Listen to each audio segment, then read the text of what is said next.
ఇప్పుడిప్పుడే అధికారంలోకి వచ్చిన కూటమికి ముందుగా శుభాకాంక్షలు తెలుపుతూనే వైఎస్ఆర్సీపీ కీలక అడుగులకు శ్రీకారం చుట్టే కార్యక్రమానికి సైతం ఇక వాళ్ళు రెడీ అవుతున్నట్టుగా సమాచారం అందుతుంది.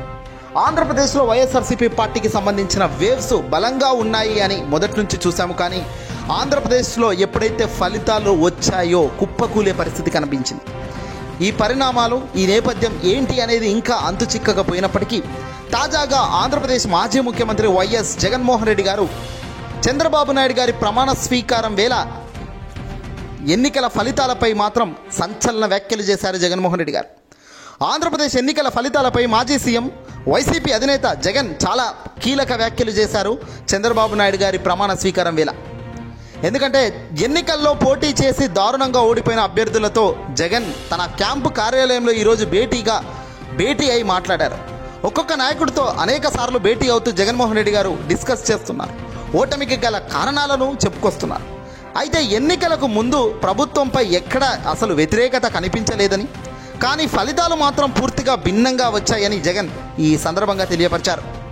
పోలింగ్కు ముందు ఆ తర్వాత రాష్ట్ర వ్యాప్తంగా సర్వే చేయించామని, 17 లక్షల శాంపుల్స్ను తీసుకోవడం జరిగిందని జగన్ ఇక్కడ చెప్పుకొచ్చారు. మరి ఈ స్థాయిలో 17 లక్షల శాంపుల్స్లో సైతం ఎక్కడా వ్యతిరేకత లేదు, అంతా బ్రహ్మాండంగా మనం అనుకున్నట్టే ఉంది అని చెప్పడం అంటే ఇక్కడ నిజంగా ఆశ్చర్యం కలిగించే అవసరం, నిజంగా ఆశ్చర్యానికి గురి చేస్తున్న అంశాలు ఇవే అని తెలుస్తుంది. ఎందుకంటే ప్రభుత్వ తరపు నుంచి ఒక కీలక వ్యవస్థ, ఇంటెలిజెన్స్ వ్యవస్థ కూడా ఉంటుంది. వాళ్ళు కూడా ఎప్పటికప్పుడు జగన్ గారికి ముఖ్యమంత్రి స్థాయిలో ఏ వ్యక్తికి ఉన్నా ఆ వ్యక్తికి రిపోర్ట్స్ ఇస్తుంటారు. ప్రస్తుతం కూటమికి సంబంధించిన చంద్రబాబు నాయుడు గారు ముఖ్యమంత్రిగా ఇప్పుడు ఉన్నారు కాబట్టి ముఖ్యమంత్రి గారికి కూడా రిపోర్ట్లు ఇవ్వడం జరుగుతుంది వాళ్ళ ఇంటెలిజెన్స్ డిపార్ట్మెంట్ నుంచి. ఇక జగన్ గారికి కూడా గతంలో తాను ముఖ్యమంత్రి హోదాలో ఉన్నప్పుడు తనకు వ్యతిరేకత నిజంగా అంత భిన్నంగా దారుణంగా వ్యతిరేకత ఉంటే ఎందుకు తనకు ముందే తెలియదా, ఎందుకు రాలేదు, ఎందుకు కనిపించలేదు ఆ వ్యతిరేకత? ఓ సిద్ధం సభలు పెట్టినా ప్రజాదరణ బ్రహ్మాండంగా కనిపించింది. జగన్ రోడ్డు మీదకి వచ్చి రోడ్ షోల్లో పాల్గొన్నా బ్రహ్మాండంగా ప్రజాదరణ ఉంది. బస్సు యాత్ర అంటూ జగన్ బస్సులో ప్రయాణిస్తూ పలకరిస్తూ పోతుంటే లక్షలాది మంది రోడ్డుపైకి వచ్చి నీరాంజనం పలికారు, పూల వర్షం కురిపించారు. మరి ఇవన్నీ చూస్తున్నప్పుడు ఎక్కడ జగన్కి ఎక్కడ వ్యతిరేకత కనిపించినప్పటికీ ఓటమిలో మాత్రం దారుణంగా రిజల్ట్ కనిపించేసరికి జీర్ణించుకోలేకపోతున్నారు, తట్టుకోలేకపోతున్నారు. సర్వసాధారణంగా ఎప్పుడైనా ఏదైనా పార్టీకి కనుక వ్యతిరేకత ఉంటే ఎక్కడో చోట అది బయటపడుతూనే ఉంటుంది. అంతేకాని అనూహ్య పరిస్థితులు ఇలా రావు. అంతెందుకు పక్క రాష్ట్రమైన తెలంగాణలో కేసీఆర్ పై మొదటి నుంచి కాస్త వ్యతిరేకత ఉంది. ఆ ఎన్నికల ముందు నుంచి కూడా ఖచ్చితంగా కేసీఆర్ గారు కనుక గెలుస్తారా ఓడతారా అంటే చాలామంది తెలంగాణ ప్రజలు సైతం కష్టమే అని సమాచారం ఉంది.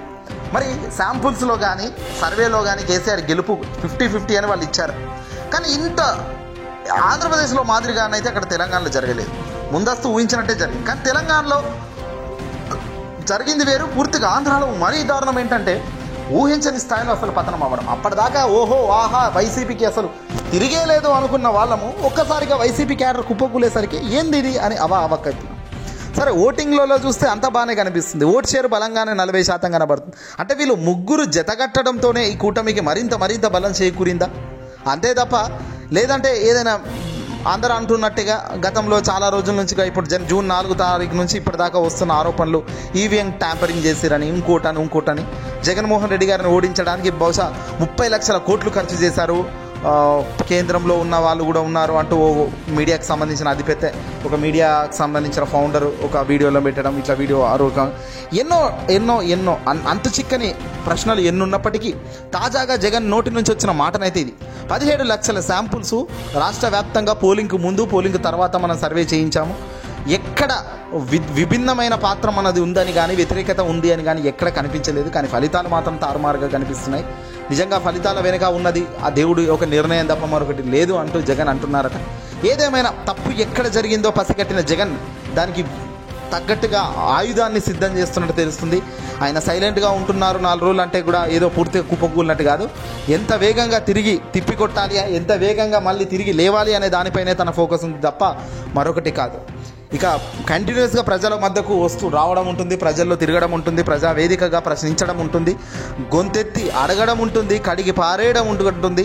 మామూలుగానైతే ఉండదు అంటున్నారు వైసీపీ శ్రేణులు. చూడాల్సిన అవసరం ఉంది ఏం చేస్తారు ముందని. ఏదేమైనప్పటికీ తాజాగా ఈరోజు చంద్రబాబు నాయుడు గారు ప్రమాణ స్వీకారం చేశారు రాష్ట్ర ముఖ్యమంత్రిగా. ముందుగా ఆయనకు అభినందనలు. అలాగే పవర్ స్టార్ పవన్ కళ్యాణ్ 10 ఏళ్ల తర్వాత సుదీర్ఘ ప్రయత్నం తర్వాత ఎమ్మెల్యేగా పిఠాపురం నుంచి గెలవడం అయితేనేమి, మంత్రిగా తెలుగుదేశం పార్టీకి సంబంధించిన చంద్రబాబు నాయుడు అవకాశం ఇస్తూ తనను మంత్రిగా కూడా గ్రీన్ సిగ్నల్ ఇచ్చారు. ఏ శాఖకు పెడతారన్నది పక్కన పెడితే మంత్రిగానైతే ప్రమాణ స్వీకారం అయితే పవన్ చేశారు.